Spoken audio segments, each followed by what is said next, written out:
What do medieval castles and dragons have in common? A lot if you delve into the realm of myths and stories. If you've ever perused a fairy tale or watched a fantasy film, you're likely familiar with the image of a towering castle, its formidable stone walls standing against the backdrop of a stormy sky, and at its gate, a fearsome dragon standing guard. It's an image that has been etched into our collective imaginations, a symbol of the thrilling danger and grandeur of a time long past. But how much truth is there to this picture? Well, when it comes to the castles, quite a bit. Medieval castles were indeed masterpieces of strategic design. Thick monumental stone walls often surrounded by protective trenches, these fortresses were built to withstand even the most relentless attacks. And the dragons? That's where the line between fact and fiction gets a bit blurry. The idea of a dragon guarding a castle is a staple in many a myth and story. It's a narrative that has been repeated and embellished over centuries in countless books, films, and works of art. You'll find it in the pages of your favorite fantasy novel, in the stunning visuals of a blockbuster movie, even in the intricate designs of a medieval purple dragon castle guardian ornament. But as captivating as these tales may be, they are just that, tales. The presence of dragons in castles is a fiction, a fantastical idea conjured up by creative minds and perpetuated by our love for a good story. There's no historical evidence to suggest that these mythical creatures ever roamed our world, let alone stood guard over our castles. So while it might be fun to imagine a dragon perched atop a castle tower breathing fire into the night sky, it's important to remember where the boundary between reality and imagination lies. In the end, it's the castles that are the true marvels, standing the test of time, their stone walls echoing with the stories of the people who once walked their halls. So while dragons might make for fascinating tales, they were not exactly part of the castle's staff. Now that we've separated fact from fiction, let's turn our attention to the real marvels of medieval castles, their architecture. Medieval castles weren't just built for beauty, they were strategic masterpieces. Every aspect of their design was meticulously planned and executed, with the ultimate aim of providing superior defense and protection. Consider the monumental stone walls. These were not just haphazard piles of rocks. They were carefully constructed using the finest materials available, often quarried from nearby areas. The stones were then painstakingly shaped and placed, creating walls that were not only formidable but also durable and weather-resistant. These walls served as the first line of defense against any would-be attackers. They were often several feet thick and incredibly difficult to breach. In fact, the walls of many castles were so strong that they have stood the test of time, enduring for many centuries and still standing tall today. But the defensive design of medieval castles went far beyond just the walls. Surrounding these castles were protective trenches, often filled with water.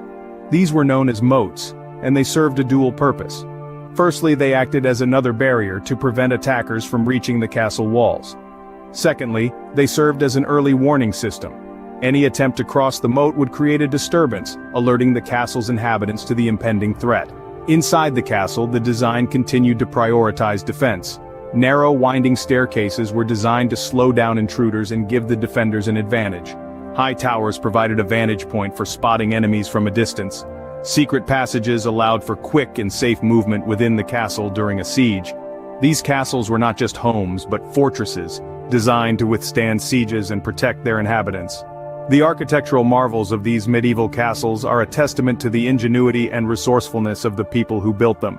They were not only works of art but also feats of engineering, combining beauty and function in a way that is truly remarkable. But castles were not just about war and defense. They were also about life and society during the medieval period. Imagine a bustling hub of activity with the clatter of hooves, the clang of blacksmiths' hammers, and the chatter of people. This was the reality of life in a medieval castle. More than just a defensive fortress, a castle was often the heart of a community, providing a sanctuary for its inhabitants and a base for the lord and his knights. Within the castle walls, you would find a myriad of rooms, each with its own unique purpose. The Great Hall, for instance, was a hub of social activity, where the lord would entertain guests with grand feasts, and where important meetings and celebrations would take place. It was a space designed for community, echoing with laughter, music, and the clinking of goblets. Then there was the chapel, a serene sanctuary for the spiritual needs of the castle's inhabitants. Here, the lord and his family, along with the castle's residents, would gather for daily prayer and Sunday Mass. It was a place for reflection, a quiet respite in the midst of the castle's busy life. Not to forget, the castle also housed the Lord's private chambers, the solar, where he would retreat for privacy, and the kitchens where meals for the entire castle were prepared. The storerooms filled with grains and other provisions were a testament to the castle's self-sufficiency. But it wasn't just the Lord and his family who lived within the castle. Servants, soldiers and craftsmen also made their homes there, each contributing to the castle's daily operations. The stables housed the horses, the armory stored weapons, and the workshops were where craftsmen like blacksmiths and coopers plied their trades. In essence, the castle was a small, self-contained society. It was a place where every individual, from the lord to the lowliest servant, played a crucial role. Each room, each stone, each person, was a piece of a larger puzzle that made the castle not just a fortress, but a living, breathing community. So, castles were a microcosm of society, from the lord and his family to the servants and soldiers. While dragons didn't dwell in real castles, they've certainly found a home in art and decorations related to castles. Dragons, these mythical creatures of fire and flight, have been intricately woven into the tapestry of human imagination and creativity. They've been etched into the stone of castle walls, painted into grand murals, and molded into intricate sculptures. The idea of a dragon guarding a castle, a scene found in many a children's storybook, has transcended the realm of fiction and found its way into the world of art and decoration. One such example is the medieval purple dragon castle guardian ornament. This piece, with its rich regal hues and detailed craftsmanship, has been designed to conjure up images of a dragon standing sentinel over a stony fortress. It's a tangible manifestation of our collective fascination with these legendary beasts and their supposed role as castle guardians. But it's not just ornaments that bear the dragon's mark. Dragon-themed art can be found in various forms, from whimsical paintings and intricate tapestries to detailed etchings and grand sculptures. These pieces often depict dragons in a variety of roles, from the fierce protector of a castle's treasure to a wise and ancient creature sharing its wisdom with a worthy hero. These creations are more than just decorative pieces. They're a testament to our love for stories, our penchant for fantasy, and our inherent desire to bring the impossible into the realm of the possible. They're an invitation to step into a world where dragons guard towering castles, where knights embark on daring quests, and where magic is as real as the air we breathe. These dragon-themed works of art and decorations serve as portals to a world of fantasy. They invite us to step away from the mundane and leap into a realm where the fantastic is the norm. They're a testament to the power of imagination and the enduring allure of the mythical dragon. So, even if dragons didn't roam castle hallways, they've certainly captured our imagination. We've journeyed through the world of medieval castles, separating fact from myth. We've explored the architectural marvels of these stone fortresses, each one a testament to human ingenuity and resourcefulness.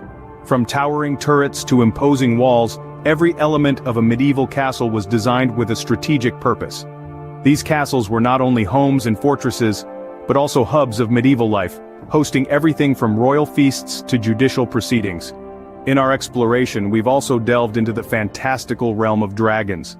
These mythical creatures, though not based in historical fact, have long been associated with medieval castles in art and popular culture. They serve as guardians in illustrations, and even inspire decorative pieces and games. The image of a dragon perched on a castle's battlements, breathing fire into the night, is a symbol of power and protection that resonates deeply with our collective imagination. However, as we've discovered, the presence of dragons in castles is a fictional idea. While they might add a touch of magic and mystery to our perception of medieval life, dragons have no basis in historical fact. They are creatures of myth and legend, born from our human tendency to weave stories and create symbols. Yet, even without dragons, the allure of the medieval castle remains undiminished. These structures stand as silent witnesses to a bygone era, each stone holding stories of knights and kings, battles and banquets. They are enduring symbols of our past, and they continue to captivate us, whether through historical study or the pages of a fantasy novel. So, as we conclude our journey, let's remember that the magic of medieval castles lies not in mythical creatures, but in the very real ingenuity and creativity of our ancestors. Whether you're a history buff or a dragon enthusiast, there's no denying the allure of the medieval castle, a testament to human ingenuity and the canvas for countless tales of fantasy.